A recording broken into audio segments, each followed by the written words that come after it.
time for the Gore N More podcast. Gonna have a good time. Gonna have a good time. Yeah, we're gonna have a good time. We're going on now. A ball break, walking hand in hand in the moonlight. We'll be the sweet soul there. I swear we'll never part. We're going on now. A ball break, running in the sand, feeling alright. And what's up, guys, and welcome to the Gore and More podcast. This is your host with the motherfucking most, TJ Bowser, and joining me today is the killing machine himself, Bobby Amone. Killing everybody. And Big Johnny D. What's going on, Gorehounds? Sexy. So we are missing Chad Chrisman today, the Dark Lord of Knowledge, as he has a pap smear going on. He had to schedule a late pap smear with his gynecologist this week, so he had to miss out on this episode, but he will be back next week, and let's pray for clean results on his end.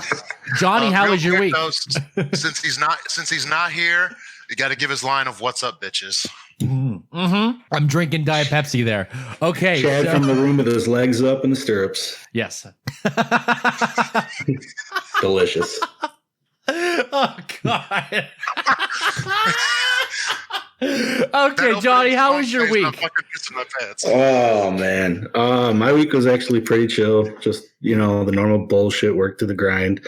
I will mention my highlight of the weekend though was my daughter got to do her first haunted house run through, which was actually pretty awesome. How'd that go for her? Well, so as you guys probably know, a lot of haunted houses, they do like little kid run throughs like earlier in the day and shit. So that's what this was. Because my kid's only 5, and then I had some buddies bring their kid. So we figured it was just what they've always done is just the lights on run through, like all the shit's set up. They might have a couple people dressed up in there, but they don't do anything. Yeah. No, man, this was like full on not what I was expecting, which was awesome for me, but probably just maybe a little traumatizing for the 5. Whatever. They made it through. Whatever. But no, man, they didn't turn the lights on. So it was all like the normal stage shit like you would get normal at like nighttime. All the sound effects, everything like that. They had a few scares, but they never they didn't jump out of them. But because it was still so dark and stuff, at least they give the little kids flashlights if they want them. Okay. Oh, that's pretty good. So my daughter, she's been bugging me since they've opened to take her. And she wants to go at night. And I'm like, honey, you're 5. You will never make it through at night. I'm telling you right now. So I finally got her to go. Yeah, right. Dude, she made it around like the second corner. She was just like, let's go back. It's dark. And I'm like, honey, you can't go back. This is once you go in, you got to go all the way through. And she's just like, oh. And she looked at her little friend and like she was already like straight up in her dad's arms, like monkey grabbing her. So she was like, Daddy, can you carry me? I was like, yeah. So like halfway through the thing, she was just like buried in my neck. Like I felt her like peeking up here and there and stuff. But it was funny, dude, because we've been to the Halloween store so many times and they had a lot of props from the store there. So I was pointing that out to her. I'm like, listen, honey, this is all fake stuff. Like, here's these like fake wires over here that they use in this part. That's a guy dressed up, blah, blah, blah, blah. And then she actually got into it when there was one section playing Dream Warriors. And she's like, I know this song. And I was like, yeah. So all in all, we got out of that. 20 minutes later, she wanted to go right back through again after complaining the whole time.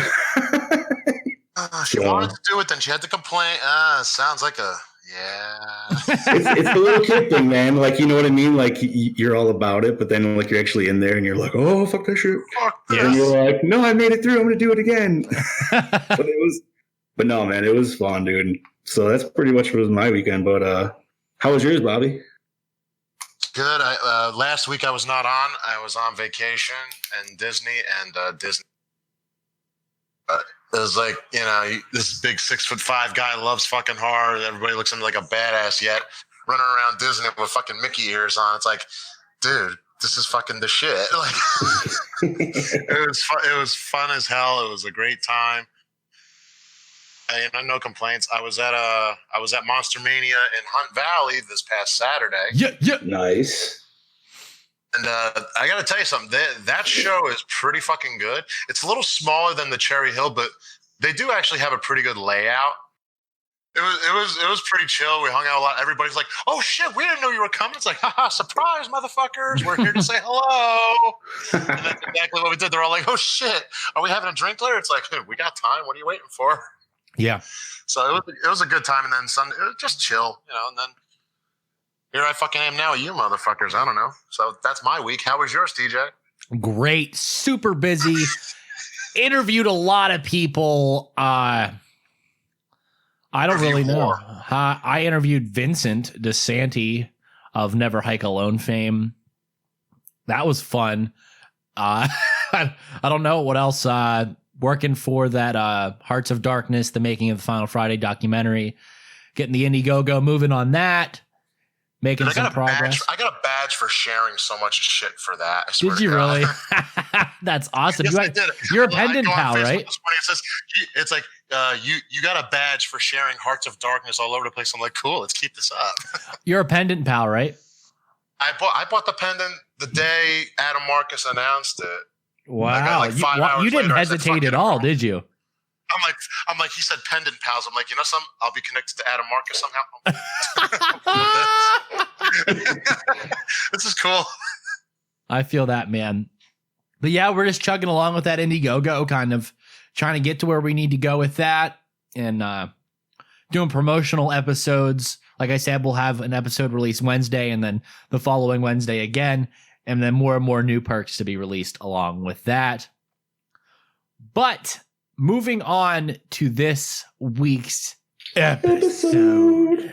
I made you guys work for this motherfucker. Yeah, you did. It was extremely difficult. I managed to be the only one that really. I had the Blu-ray copy. You have a Blu-ray? I do. I ordered that shit when it came out. Oh, well, okay. I'm not the only one that watched the Blu-ray then. Me and Bobby, and then Chad and John, even though Chad, has his appointment and everything, John watched it in 360p. Yes. YouTube was literally the only place I could find it as for any kind of streaming.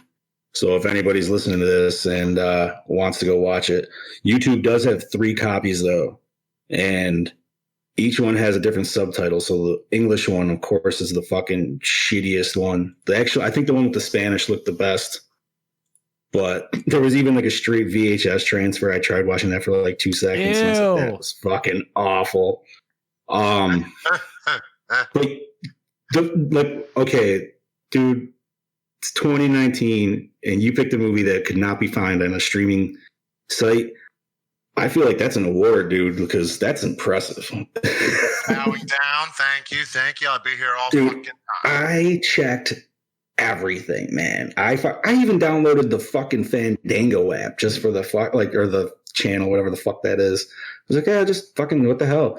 Vudu, nothing. Amazon, nothing. Fucking Tubi, nothing. Shudder, nothing. I was like, oh my God. So thank you to whoever uploaded this shit to YouTube.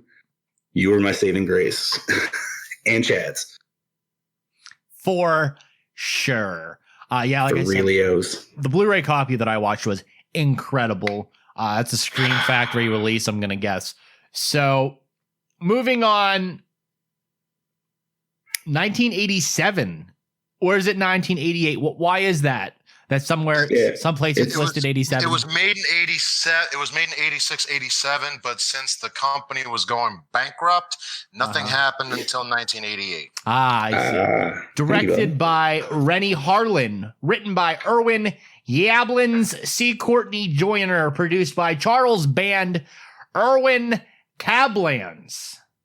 And we got a cast and crew coming up for you. Look at that fucking rhyme. Jesus. That was pretty good. That is a good long one right there. That's what she said. Chelsea Field as Catherine Walker, not Texas Ranger. Lane Smith as Warden Eaton Sharp. Arian Dean Snyder as Captain Carl Horton. Matt Caden as Johnson. Viggo Mortensen, the legendary one and only, as Burke Charles Forsyth. Lincoln Kilpatrick as Croesus, whatever the fuck that is. Tom Everett as Rabbit. Ivan Kane as Joe Lozano, or Lasagna. Lasagna, get it right, god damn it. Andre DeShields as Sandor, which sounds like a character from the Neverending Story. Sandor. Fuck yeah, dude. Tommy Lister as Tiny. Stephen Little as Rhino Reynolds, people. Rhino Reynolds. Mickey Yablins as Brian Young. Larry Flash Jenkins, not to be confused with Leroy Jenkins, as Hershey. I won't do it. And motherfucking Kane Hodder as Charlie Forsyth. Music by Richard Band, Christopher Stone. Cinematography by Mac Alberg. Edited by Andy Horovich. Distributed by Empire Pictures.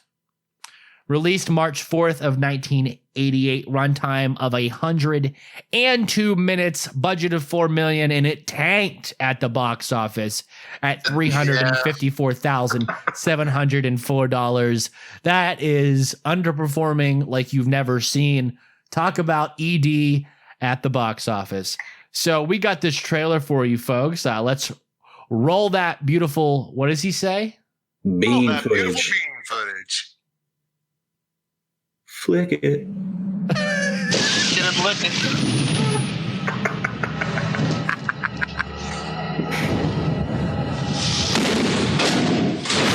Enter another world. Just hanging around this slaughterhouse waiting for our turn. Sir, the power's down all over the prison. Where something is trapped in the dark. Something grab hold of me. Some things just won't stay buried. It touched my hand. Evil. I summoned the creature of darkness. It's something inhuman. What's happening in there? And it's waiting for someone Come forth and show yourself. to open the door.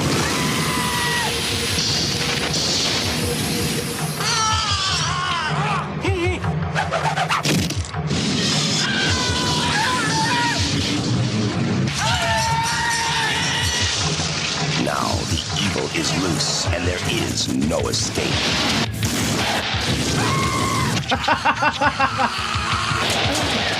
Scream. That barbed wire, bitch. Not a pleasant place to spend one's life, is Miss Walker. No. Prison. Prison, not to be confused with jail.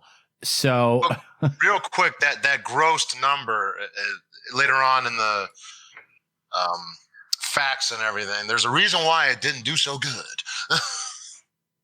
and we'll get to that. So, ladies and germs, it's time for the plot rundown. But, Johnny, would you like to take it away? I would love to. Thank you. After Charles Forsyth was sent to the electric chair for a crime he did not commit, he forever haunts the prison where he was executed.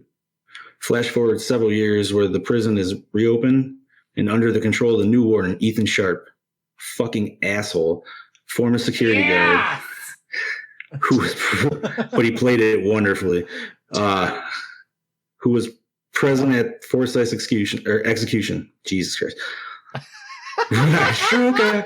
When prisoners are ordered to break down the wall to the execution room, they unknowingly release the angry spirit of Charles Forsyth, a powerful being distributing his murderous rage to all, leading up to the warden himself. Essentially, he's Emperor Palpatine. Yeah, right. Fucked up version of him, for God's sakes. So Chad's not here, but he usually likes to jump in before he does his notes here. Bobby, this was your pick, so Yeah. can we hear just a little bit about what you, what your personal thoughts on this movie? Well, I first discovered this movie had to be about 7 years ago. Now, it was talked about. Everything that was good, like, because everybody said, "Oh, this was where Kane started. Oh, this was John Carl Buechler, Rennie Hart." So I just was listening to. I'm like, "What the hell is this movie called Prison?" To see pictures, and what they used for advertising at the time of it was the barbed wire kill. So I'm like, I gotta find this fucking movie. So when I went to a convention, I found the bootleg version. Oh, no shit. It was actually everywhere. Every DVD dealer had it. So I bought one. And I mean, when I saw it, I was not disappointed, even though the quality was not great.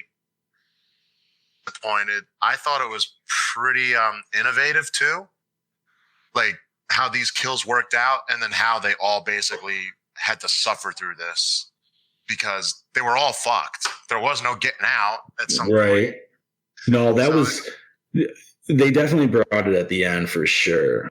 Like, and I'm not gonna say like listen. I didn't dislike this movie at all. It didn't like do the whole, I don't know. It wasn't like amazing to me, but I liked what it did with what it had, you know? Yeah. I do feel that if this movie was released properly at the time, I actually think it would have been successful. Right. But when I do watch it now, I still love it, but I also go, yeah, there could have been a little bit more here. There could have been a little bit more explanation. They could have done more with it. It actually could have been a little longer, but if they put the right content, it would have been perfect for it. It would have been the perfect prison horror movie, so to speak. So I got a question for you, gentlemen, because you guys got to watch the Blu-ray copies where I got fucked on YouTube. Sorry. No, you're fine, dude. Listen, if I couldn't find it on YouTube, I didn't know what the hell I was going to do. I was going to be like, oh, man. We would have found a way to get it to you. Don't you worry. Right. Oh, I know. But the end scene there with our big boy Kane, I feel like on my end at least, it was super fucking like short. Well, yeah. And I don't know if that is in like the actual like Blu-ray, if they like, it was like you saw his face for like 2 frames, I felt, and that was about it. That's about it. Oh, okay. Yeah, in the Blu-ray, it's just much more clear. Yeah. That's exactly what it is. It's much more clear. You actually see all the maggots coming out of his mouth that he fucking put in there. I wish they gave you a little bit more of that. Like that, because you know, he wasn't supposed to play that. That costume was made for someone else who was a lot smaller. Oh, really? Yeah. So like, they had to make it work for him. I believe he discussed this in his documentary, right? I believe he did. Because I think that's actually where I first heard about this movie before you even brought it up. Like, I didn't remember the name until you actually like started talking about it. But, yeah, I remember him talking about that end scene and shit. So that's what was the one that was kind of stuck with me when I went in to go watch this movie, I should say. In the 20-minute documentary on the Blu-ray, they're saying the guy we had was much skinnier, and then it cuts to Kane and he goes, and I'm not. He kind of had to modify this makeup a little bit because he's just so fucking huge, and even look, it was supposed to be for somebody else. Were there any kills that were cut that you know of? Just probably, I don't think so because it wasn't such a released movie. Right. It had like frames taken out that would maybe have been too bloody, which some of these kills I could totally understand. I'm sure there was. That's the only problem with. Oh, sorry. Go ahead. I was gonna say there was that one where Rabbit dies in like the rafter. I'm willing to bet that was cut down. Oh, dude, that was pretty dope. It's amazing what a pissed off spirit does to somebody. Yeah. It's like, fuck you, man. You fucked me up. I don't know what was more dope on that, the kill or the reveal of the body after the fact, because the amount of blood that gushed down was fucking incredible. Oh, yeah. Oh, yeah. Oh, man. This movie definitely does bring the gore where it has it. I will say that for sure. So before we get into the behind the scenes stuff, we're going to take a quick commercial break recommended by Dale Silva. Thanks, Dale.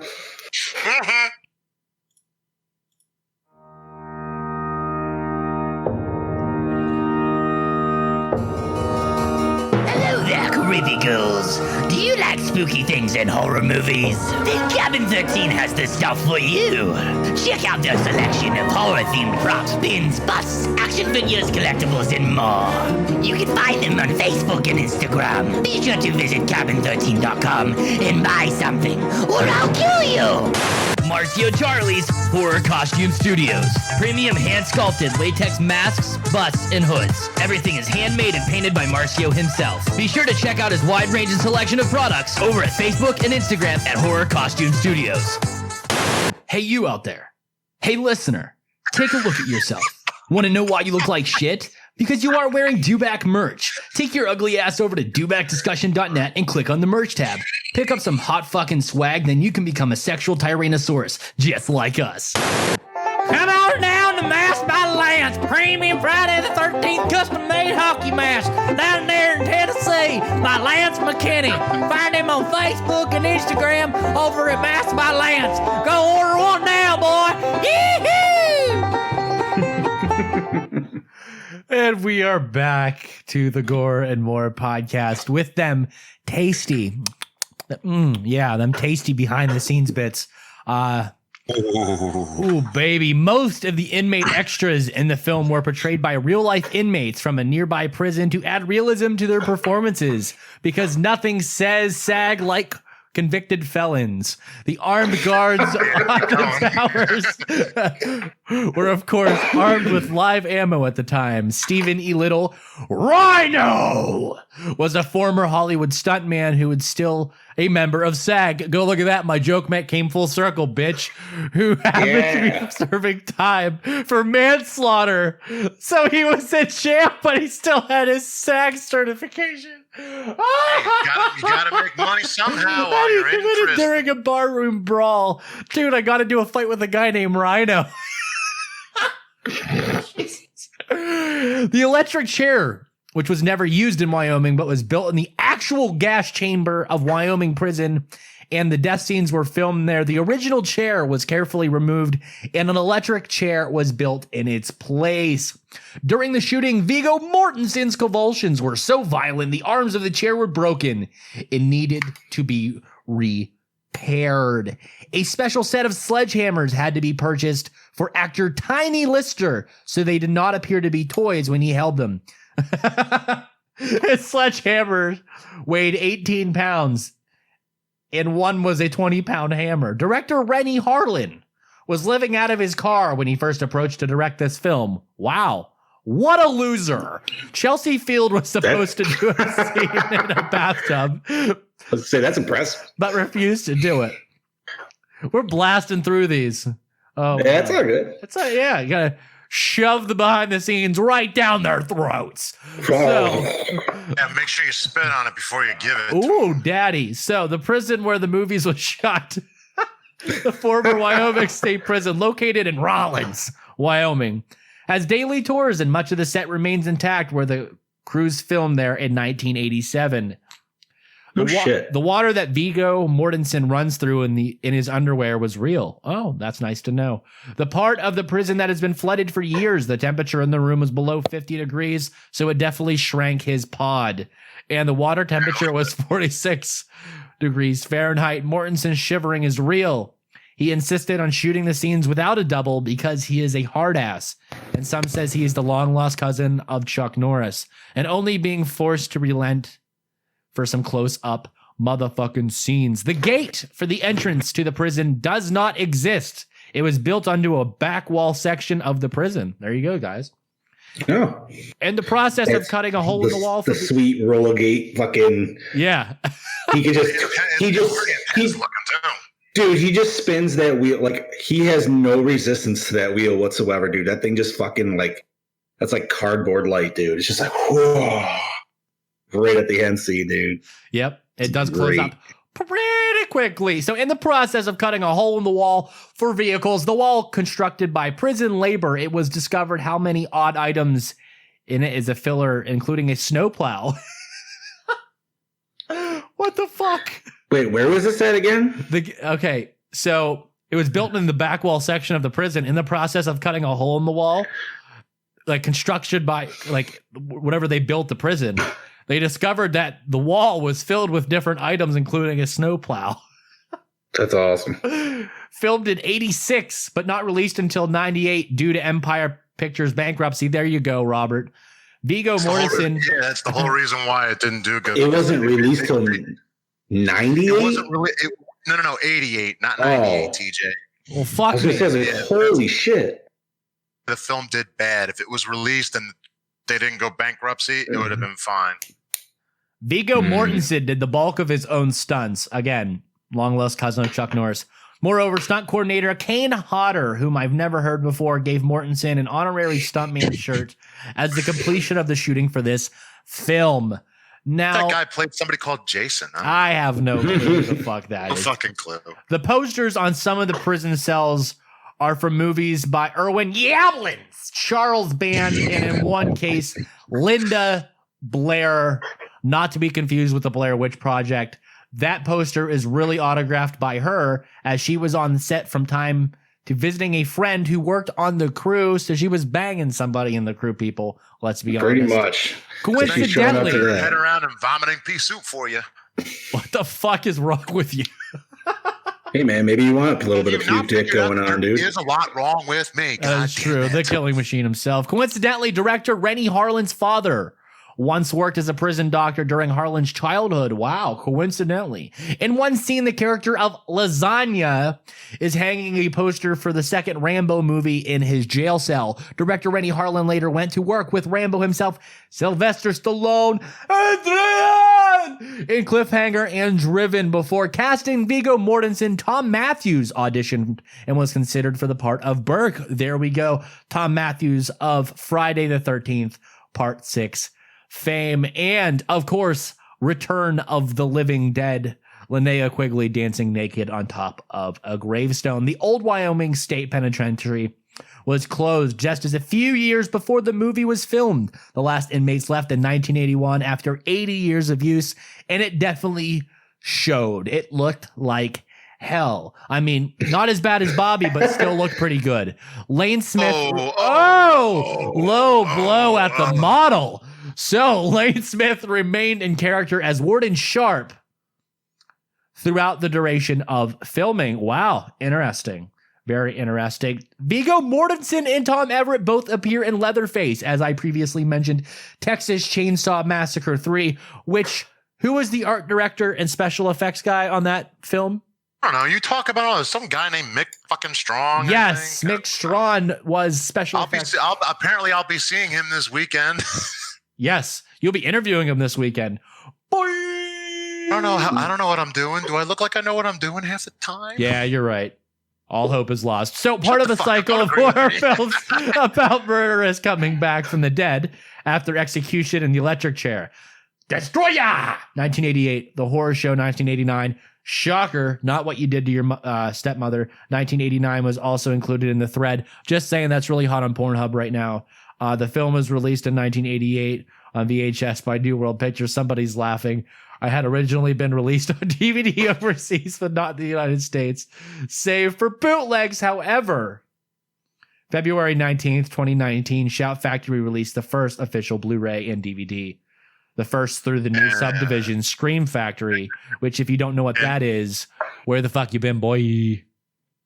They have been releasing so many great movies. That one movie you mentioned in their Horror Show, that was another release they did. And now, can we take a sidebar to discuss the overwhelming amount of incest porn that has plagued the internet? Yes. Okay. What the fuck is going on? That I had to make a stepmom joke. The fact that is literally everything. It's either stepmom or fucking her sister. Stepsister. This is crazy. Like, why has American porn taken a incest turn for the worse? I mean, like, somebody in the government's doing something. I mean, it's just the new age of MILF porn, really. Yeah. Honestly, I mean, you know, who's not down for some MILF porn? But now you got to make it a little dirtier, so you got to make it your stepmom. Yeah. But I'll agree with that. Wasn't really prepared for this question. Bobby didn't do his research properly. He's been looking at this weird foot shit. I do research on the movies. Next thing you know, it's let's talk about porn. And it's like, dude, man, I don't have time for this. Now's not the time. Well, it's a sidebar, okay? We always have time for a porn chat. Absolutely. I don't have time for an erector set here. You know? Some Lincoln Logs, if you will. Whoever listens to this is going to be going, what the fuck is up with this guy? Johnny, did you have any questions about this film? All right. So it was kind of hard for me to come up with like a really big question per se. Cause like, I don't know, this movie was pretty Pretty cut and dry, boy. Yeah, it was pretty much right there. Like, you got everything that you needed. I guess, like, with the what the hell was it? Oh, where I think his name was Rabbit, I believe. When he first did his escape attempt with the bus there, do you think they actually were like letting him just fucking drive around and they were filming that at the same time to save budget, or you think they actually has like a stunt driving the bus? And if so, also side question to that, how awesome would that be if that was like a ride at the tour of the prison that you said that still goes on? It's just a random bus ride, a random bus crash escape. That would actually be pretty fun, to be honest with you. And I want to say that's got to be a stunt guy there. No way. I don't think they let him do that. I mean, I don't know. I mean, they had a bunch of people out there and shit, but it was just a funny scene. Like, it wasn't anything like, you know. Yeah, it's true. You're kind of rooting for him, but at least gives you a little bit more character build of like a couple of random characters and shit. I actually think that gives you also more character build of the warden. It shows you what a hard ass he's really going to be. Dude, he's a fucking dick. 6 months without your mail and visiting privileges because two motherfuckers had to fuck this shit up. And it's 6 months. Dude, not even all that shit on top of fucking all the other shit he does in the movie, dude, like burning the fucking mattresses and everything. Like, holy fuck, dude. Like, that one throughout. Like, okay. This is where I'm gonna like poop on the movie a little bit here, because a little bit I felt like this little bit of poop, just a little poop, right on the chest. Right on the chest. I almost wish this either had more horror in it or completely less, and it was almost just a prison movie. Yeah, because I feel like it needed a little bit more horror, or maybe it just waited a little too long. Yeah, I can understand where you're coming from. Like, because honestly, like, I was getting into the whole just prison movie aspect, and then it fucking randomly throws in like some crazy ghost death scene, and you're like, well, that was fucking dope, but I totally forgot we were fucking dealing with a ghost on top of all this fucking bullshit that's going on too. Like, goddamn. A pissed off one, nonetheless. Yes. Right. Okay, so here's a big question I can ask. Was Burke, was he a ripoff of James Dean? I would probably say maybe a little bit. He definitely has some just qualities. Just a skosh. What was that? Just a little bit, like a skosh. Just like a little tad. It's that kind of like Pompadour-esque hairstyle that does it for me, and just it's got that attitude. Yeah, he's just got that smolder all the time. Like, he keeps to himself, but he's also not afraid to fucking be like, hey, but I'm just gonna be quiet about it. That's basically what it is. Okay. Yeah, dude. Would go yes.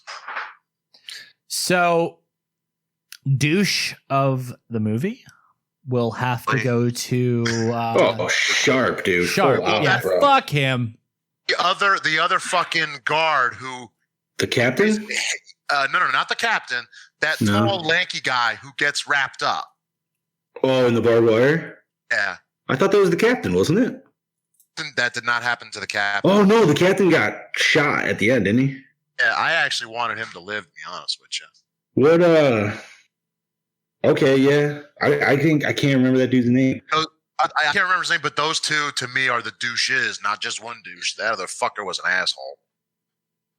Dude, Sharp all the way for me, man. He was just... That dude... what the fuck? Lane Smith. He played that role well. Like, he made you hate that character. Yeah. Like, he was, and like, yeah, these are prisoners and shit. I get it. But he fucking. But yeah, dude, like, he's just like doesn't even give him a fucking chance. It's like what he said about the prisoners. You know, what are we doing? We're here to keep them in prison, keep them away from the public at large. Dude, what is this? The plague? Well, she. What's her name? Catherine, whatever. She mentioned it at the Nate, or when they were having that board meeting, that he was so old school that he just believes in like Tommy guns and chain gangs and shit. But she wasn't wrong. Yeah, and then was it the captain that woke him up in the middle when he was having his crazy dream there that he almost fucking blew his head off? Yeah, he woke him up in the middle of the night. That dude took that pretty nonchalant, if I say so myself. He's like, sure. Yeah, just don't kill me, motherfucker. But yeah, okay. No, man, it was yeah. I wish I knew that other dude's name in the barbed wire, but Sharp, yeah. Yeah. He wins it hands down. All right. Anyways. Next up, go ahead. We got Kill, I believe. Are we on now? We're on? Yeah, favorite kill. All right. Body. Johnny, you go first, man. I can't pick one, to be honest with you. All right. It's a tie. The barbed wire scene, I'm going to say that's my favorite. Okay, fair enough. Just because, dude, it was a gnarly scene. It's kind of reminds me of like, and I know I'm not a huge fan of the Hellraiser series, but I have watched the second one since we've reviewed the first one. And it kind of reminds me of like going into those lines a little bit, on top of very reminiscent of Evil Dead with the tree vines and shit. Like I'm sure it was filmed all the same way, like in reverse and shit. Yeah. But I have to say, runner up is what the fuck was it? Rabbit up in the ceiling ducks, dude. Yeah, that was a close behind. All right, I like that. I like that. TJ, what you got, buddy? So my favorite kill would have to be the cooked alive, like human oven thing that they do with solitary confinement prisoners. I fucking think it's just cool and it's fucking terrifying to think about. So yeah, that's my pick. Dude, the shoes. Yeah. Once your shoes start melting like that, oh my God. He almost like spontaneously combusted out that like when he finally like blew up or whatever the fuck it was. Finally melted away, basically. Yeah, dude, essentially. That was a good one though, man. Like that would be a fucking hell of a way to go. So best scene. Wait, we gotta hear Bobby's. He never actually said this. Bobby, what's your favorite kill? I have three that go in the orders of top to bottom. The fuck? It's pretty. All right, so top or bottom? Yeah. As much as I do love the barbed wire kill, that is number 2 for me. My first one is the burned alive. When I first saw this movie, that actually fucking made me go. He literally just burned alive inside a steel fucking room. Yeah. It's terrifying because you have no place to go and you touch a wall, you're done because it's that hot. Not only that, he didn't even get to enjoy his fucking smoke, Not only that, dude, at one time, I was a former firefighter. Hot room in testing when I went to fire school. Yeah, it gets fucking hot. Hey, that it'd be a shitty way to go. Way to go. Yeah. So that's number 1, and then number 3 would be Rabbit. Okay. That's my order of the kills. Fair enough.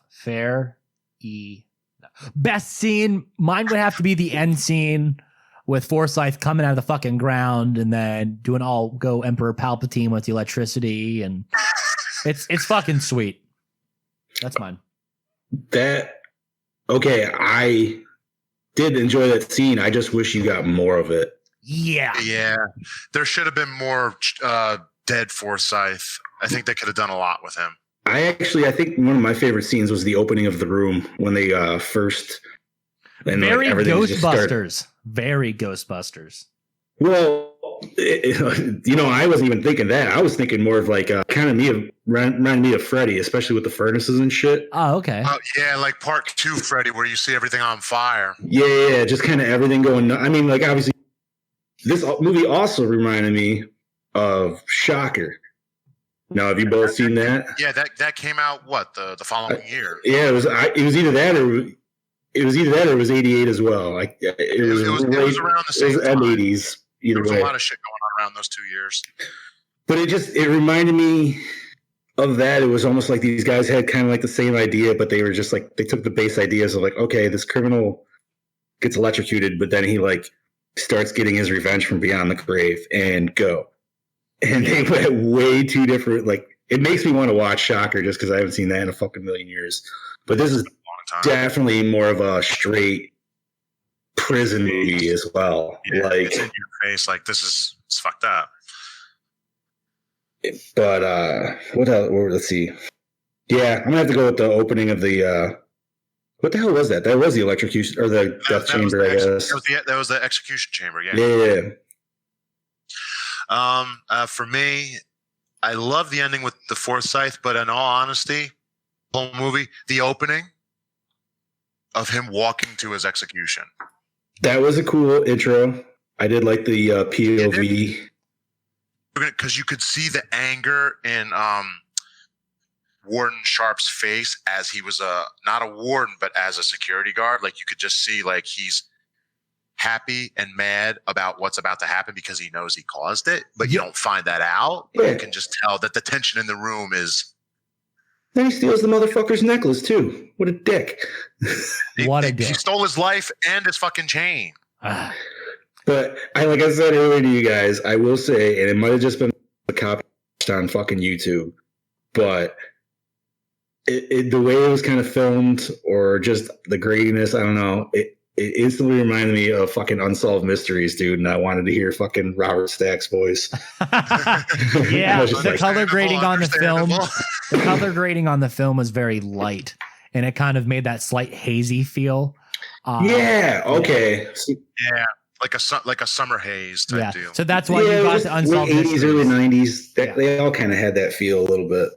So, Bobby, this kind of segues with your answer. Did the opening scene hook you in? Absolutely. I think it set the tone for the rest of the film.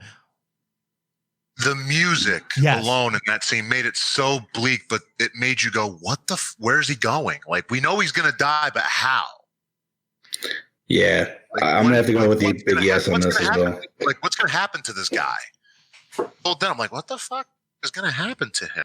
Is he going to die in this? It was a good long walk, too. It wasn't like just short and over with. Like, they gave you a good couple of minutes of it. It's like a good 3-minute walk, and it doesn't sound like a lot of time, but it. And there was a sweet little chamber, dude. Like, I always love when people, like, random, like, people are just looking in and shit like that.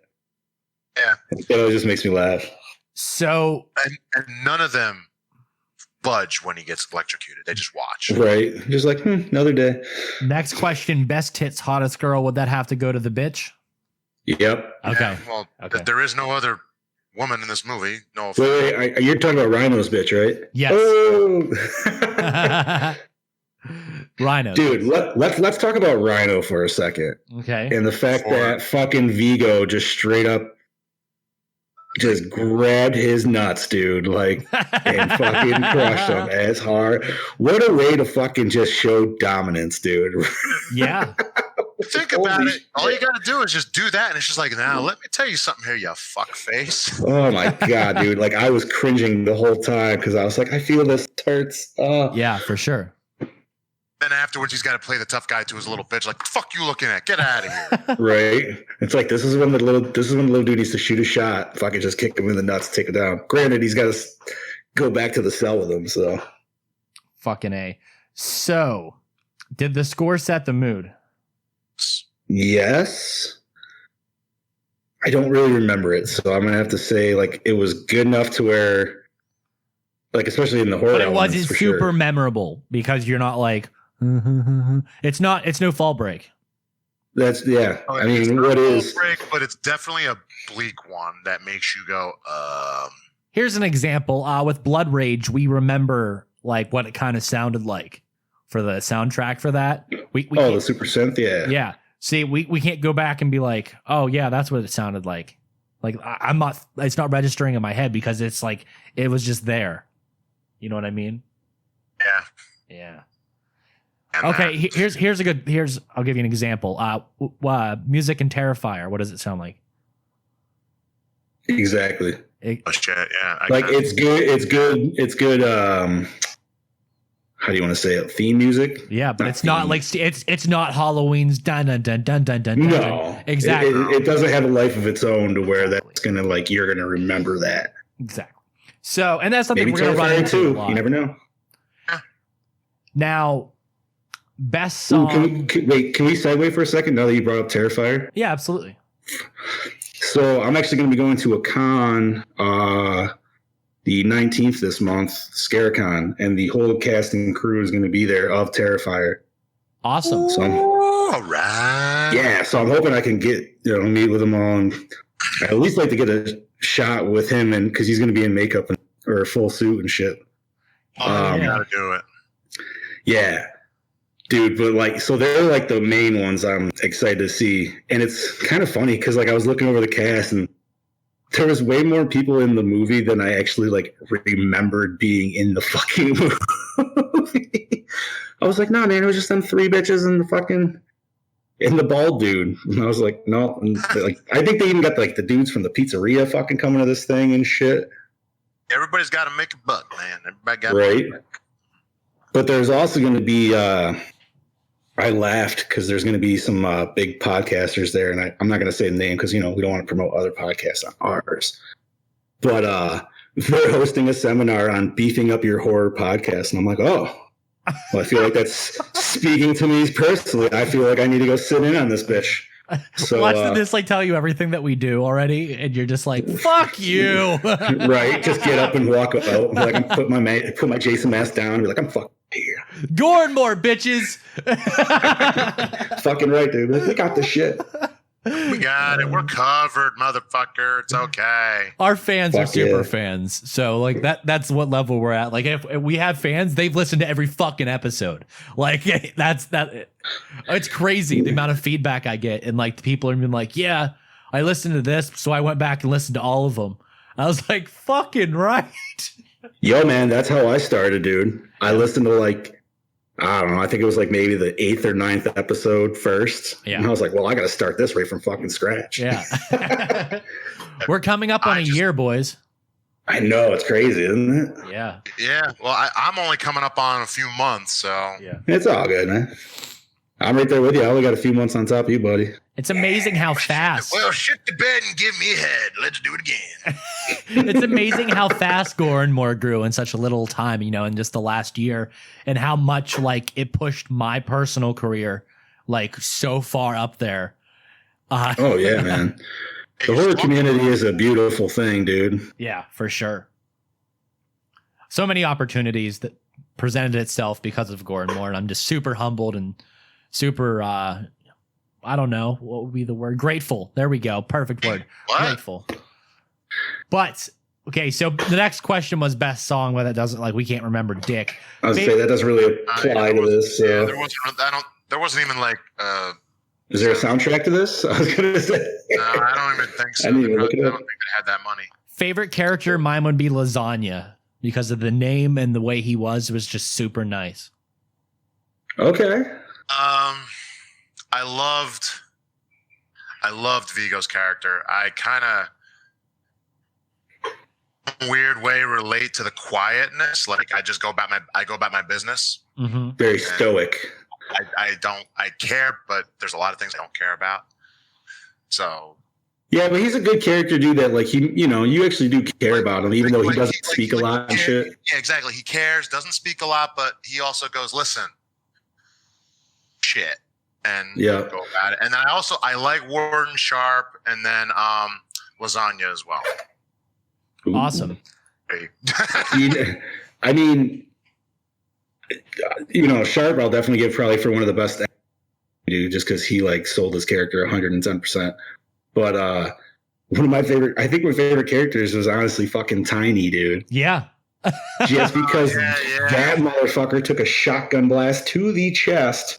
And got back up. Area, got back up, fucking hit his chest, and I'm pretty sure like barked at him or something like that. He was like, growled at him. He was going off. And then fucking still got his shit done before he fucking croaked out. So you know what? I'm gonna have to give up my character to Tiny here. Fair enough. So was it scary? I'm gonna say no, but it was cringy because some of these kills were like, oh fuck. Yes, Oven I'll kill agree in with particular.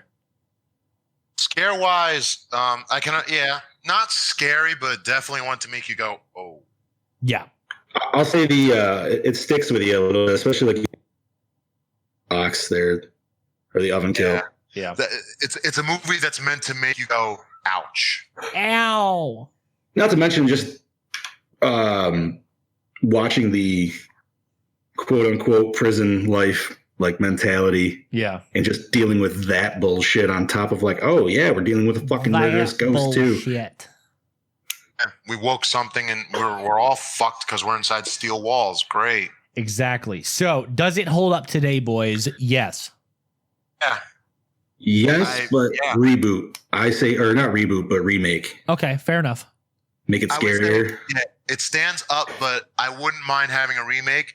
No CGI. And instead of electricity, I'd like it to be maybe like a mist or a fog that kind of like creeps in. Yeah, no, do gas because gas. Because let's say he was a gas chamber, that would be creepier. You know, just like to have like a prisoner sitting there instead of like electricity. It's just like slowly. He could be deformed too. Like you could fuck with the character a little bit, make it look like he had a bad reaction. Exactly. Okay, so the way we're talking about this right now, did you gentlemen, a couple generations of gaming ago, did you ever play the game called The Suffering? Yes. I heard about it, but did not play it. I heard of it though. Okay, so but TJ has. Yes. Dude, that game, this movie actually reminded me of that game and kind of made me a little nostalgic for it a little bit because there is one ghost that is haunting it that's killed with electricity, but there's also one like we just mentioned with gas. And yeah, dude, and that was the problem while watching this movie. I kept thinking about that game, and I'm like, dude, I want this movie to be like that game. It's just not going to do that, though. We need to review the Dead Space animated movies. Oh, the animated ones? I have them both. They're incredible. They're gory, fucking cartoony fun. It's insane. It's intense. All of it. Oh, so, I love all the Dead Space shit, dude. Was the acting good or bad? I'd have to say good. It was very good in this. Top notch. Everybody brought their characters to life. Bullshit. Yeah, I don't think there was anything bad. I mean, maybe somebody might argue that like Sandor overacted a little bit, but at the same time, like you got to think like when he was acting crazy on the bus, like he was in a situation where he was going to get fucked and he didn't even do anything for it. So you know what I mean? Like, I think it felt with the characters. So no, man, all in all, I think all the acting was great in this movie. I'd have to say everything but the last, the guy that played Forsyth. I think he was too big and too heavy breathing. You could definitely tell the heavy breathing, and he kind of like came in when the franchise started to fall off a little bit. So did you notice that wasn't his only role in the movie either? In the credits? Oh, really? Yeah, it's not. Yeah, he was. He's also the gas chamber. Yes.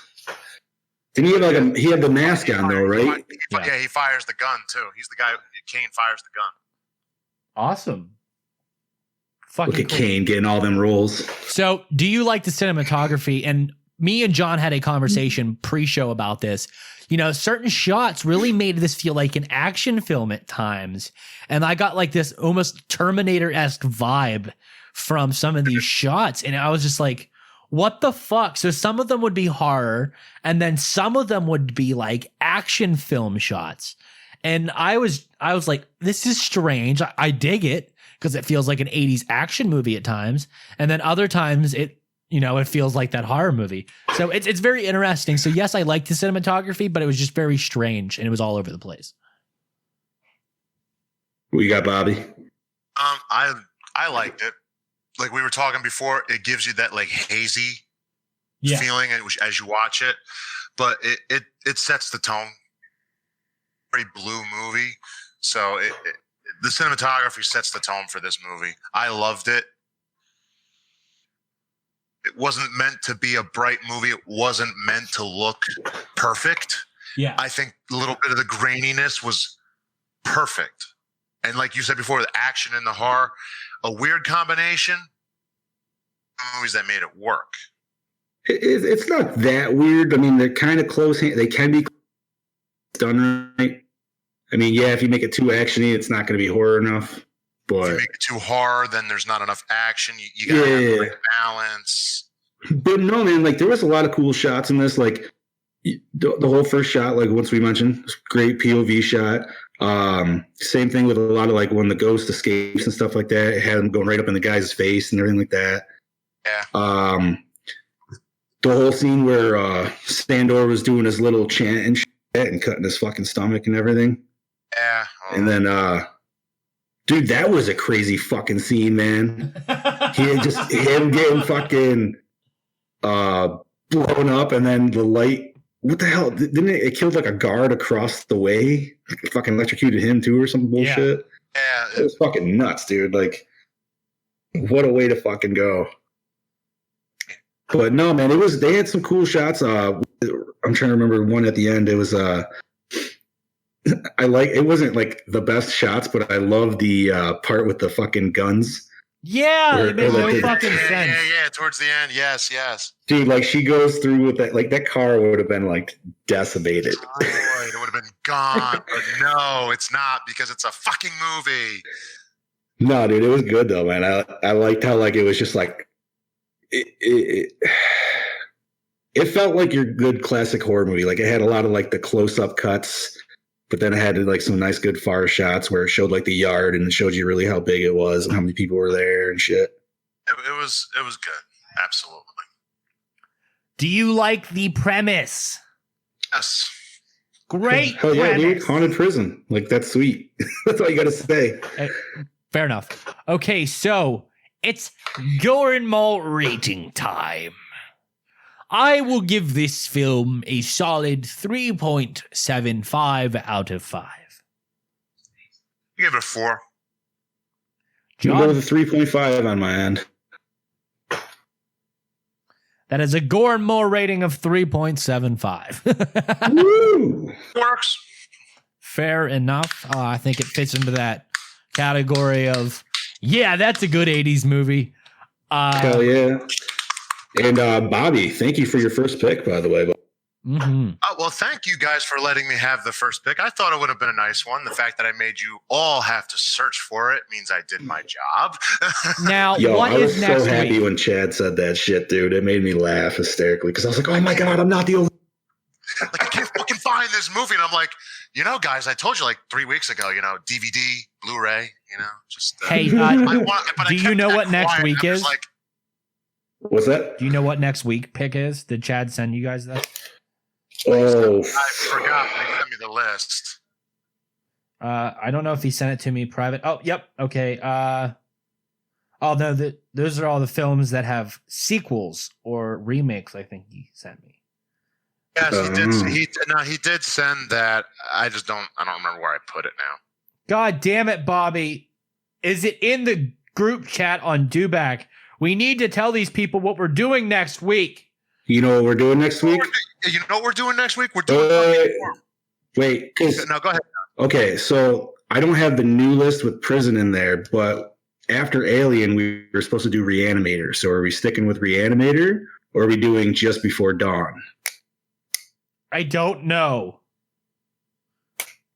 Well, let's see. Today would be the 7th, so I would say if we're skipping Reanimator and putting that somewhere else, we're going right to October 14th, which would be TJ's pick of Just Before Dawn. Oh. That's what's supposed to come next. Okay.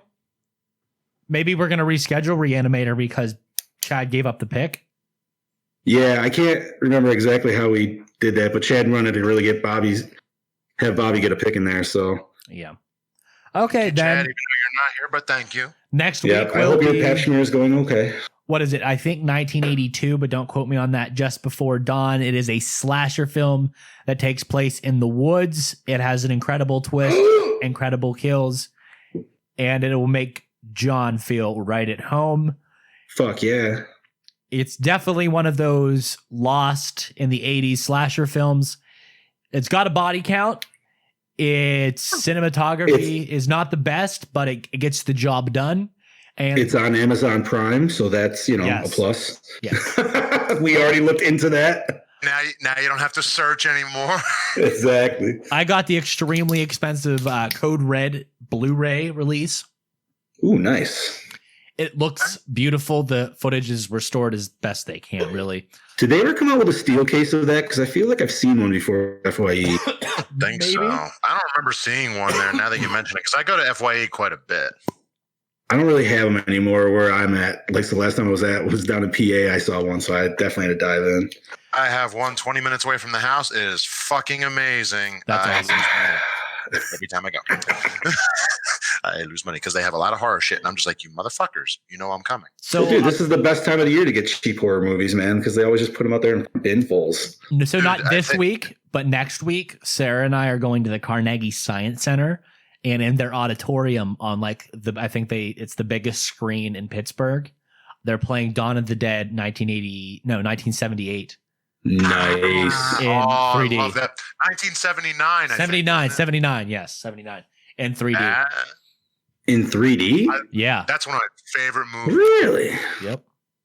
Oh, I'm a little jelly on that, dude. I hope you guys enjoy yourself. She's never watched it before. That's my favorite zombie movie of all time. So she's never seen it. Oh, nice, dude. Oh, there you go. Take the honey to the movies. That's how you get involved with these things. So, you know what? All right, seeing that you just brought up with zombies, what do you guys think about the fact that Snyder's taking on zombies again? Fuck that. You didn't like the remake? I have it. I have the special edition only because of the nostalgia factor that my father watched it a ton when I was little, and but it was no original. That's fair. I like it, but I can definitely understand that it wasn't as secluded as the original. And seeing where I live, like the connection. Well, that's what I was gonna say. I was like, you kind of have that. You got hometown fucking love for that movie for sure. Like, yeah. Oh my god. Night of the Living Dead. But I mean, okay, so like for me, I do love Snyder's version of it. And actually, that was one of the ones that kind of really like got me back into zombie films and to watch the originals again and shit like that. So, I mean, I'm excited to see what he does with it, but I don't know, man. Seeing them DC movies come out the last few years and shit. I'm curious to see what he would do, but Zack we'll see Snyder. what happens when it comes out. That's all you can do is you got to wait till the product comes out and you can make a judgment. Hey, man, at least we're getting Zombieland 2 finally. Yeet. Oh, that's going to be so fucking dope. Yes. So, guys, I want to tell you guys something. So, as normal TJ things that I've been doing, I watched a really good movie yesterday that I think you guys will heavily enjoy. Now, we don't really talk about modern horror a lot. Now, I've been talking about Haunt off and on with Bobby. That is available on Vudu and stuff like that. If you do have a chance to watch this week, and if I'm not mistaken, I don't mean to cut you off. I think it's actually coming to Shudder this month too. Yes, it is coming to Shudder. Our friend Damian Mouthy, who played Sackhead in Strangers Pray at Night, is in it, and also announced today that he will be playing one of the mutants in the Wrong Turn reboot. No shit. Yes. So Damien is a busy boy and he is pumping out those horror films. Now, speaking of the movie that I watched yesterday, another Shudder exclusive. So we here at Gore N More love Shudder.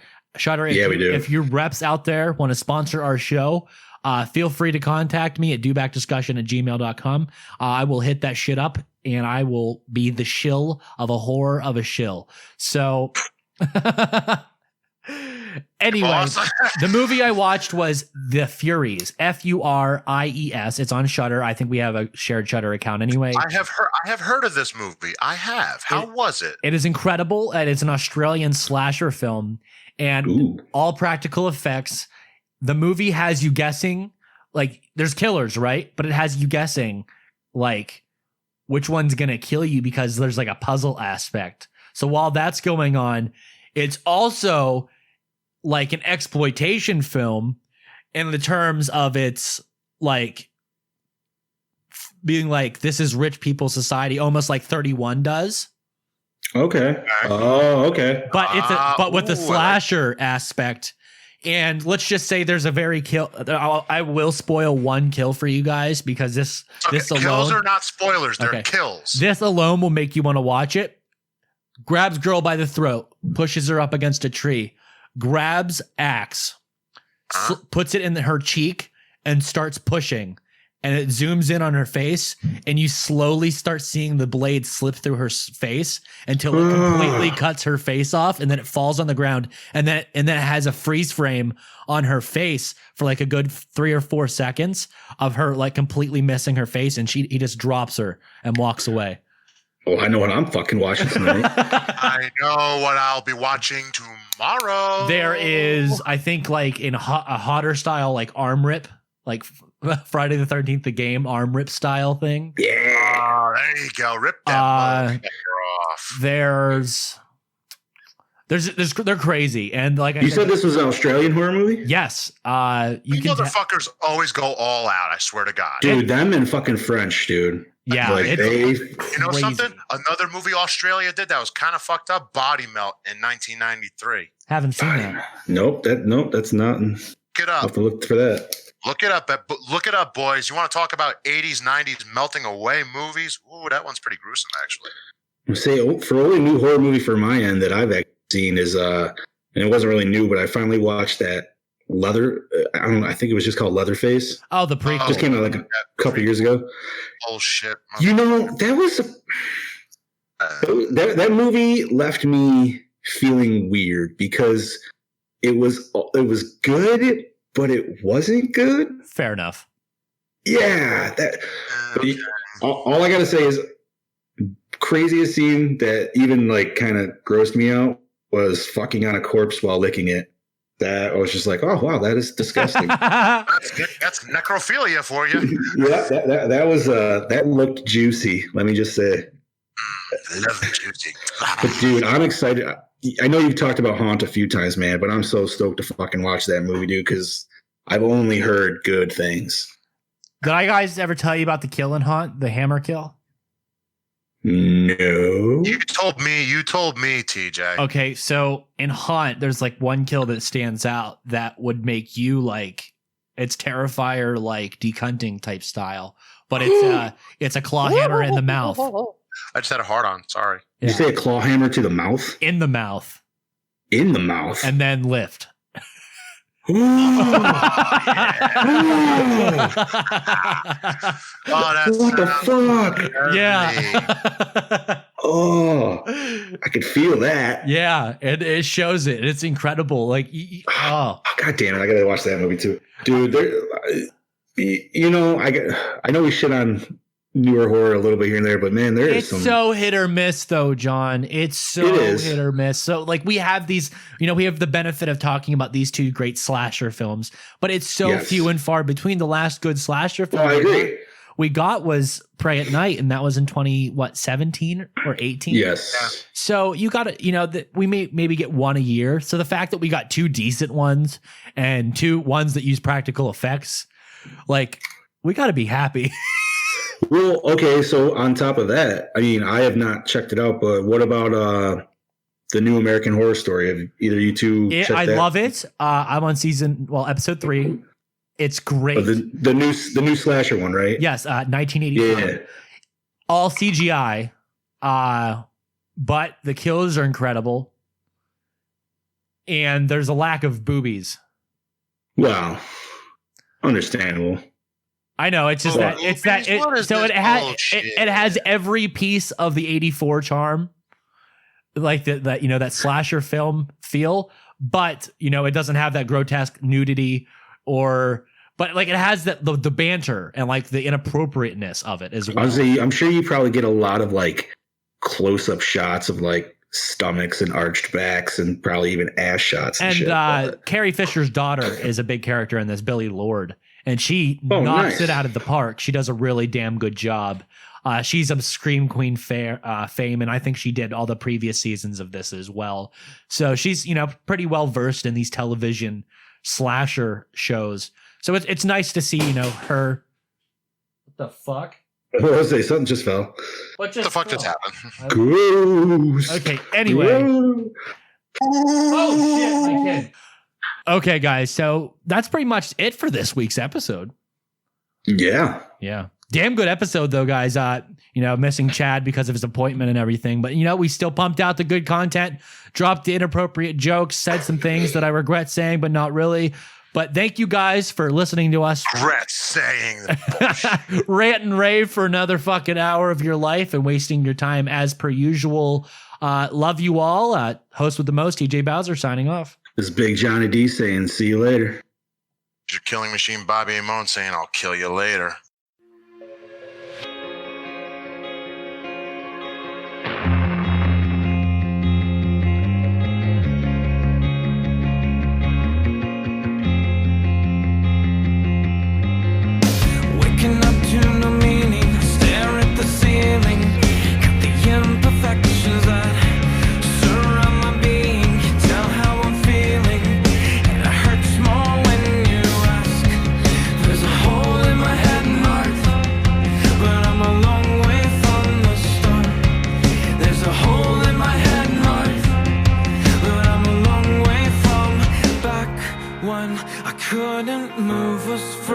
frozen. I told myself it's all good, it's only chemical.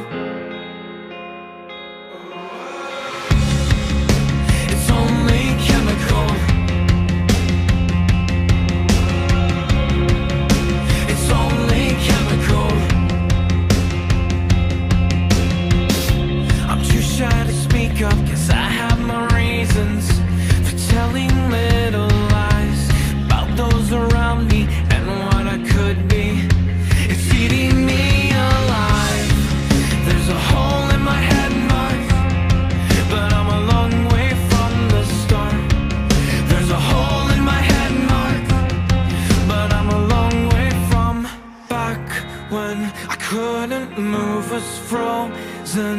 I told myself it's all good, it's only chemical. I want to scream, but it won't help. I've created my own hell, and it's only chemical.